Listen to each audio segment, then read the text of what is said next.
My name is Diane. I live in Manchester, New Jersey, which is Ocean County. I currently live in a house that I was very lucky to get. I lived on the streets for a very long time and was then given a room in a motel by social services. And I struggled for a long time trying to find programs to get into. There wasn't anything really available. But I was very lucky to, after a good 20 years, run into a lot of good people that could help me, and the house that I'm in now.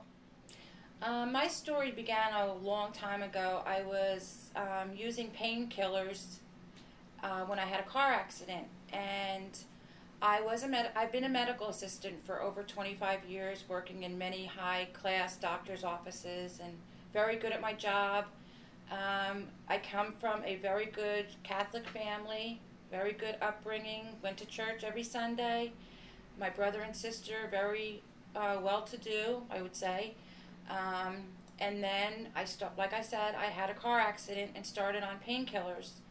And before you knew it, painkillers became that they weren't working anymore. I was running around. I would go to different pharmacies, different doctors, and then it turned to heroin. When it turned to heroin, I got divorced. I was married. I got divorced because of it. I moved back with my mother, and it became really bad that she threw me out because I was stealing and everything. And I was living on the streets for 6 years in Newark, in a cardboard box, matter of fact. And it was so cold, I remember that I would go on the buses to take rides just to keep warm. And there was one day, it was really sad because I was washing windows at a street light in Newark, just to get change so that I could get my drugs.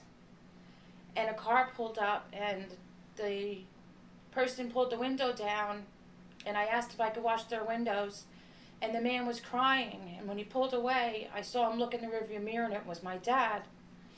And that was when they realized that I was really as bad as I was. He turned around and came back, put me in the car, and took me to the airport and flew me out to rehab. Of course, that didn't work. So I came back, was still living on the streets, went to social services, and called so many places to try to get help. And was lucky enough to be able to get a job as a waitress to get money, but could not go back into the medical field because I was sickly. I couldn't go through a daily routine, you know. So I went to social services, and they set me up in a motel, and I lived there for 2 years. And the motel was bad. There was cockroaches, there was bugs, a lot of people outside the hotel was doing drugs, they were drinking. It was a very lower class group of people. But I had to wait until they found something better, which they always say they're going to, and they never do. You never find anything better. I was very lucky to find a doctor after the 2 years in the motel. I found a doctor that was able to diagnose me with a disease of addiction and not being just a drug addict. I finally found somebody that understood my story. And 3 years later now, I'm finally living in a house, a beautiful house. I'm very close to my family now. Everything has happened for the better. The house that I live in is really nice. It's pretty big house, and I feel that I deserve it now that I've been clean for so long. The only thing with it is that now that I'm on disability, I get $1,230 a month in disability, which I have to pay my own health insurance out of that. It comes automatically out of that. And my rent for my house is $850, which is really hard. Plus I have to pay my electric, my gas, my food.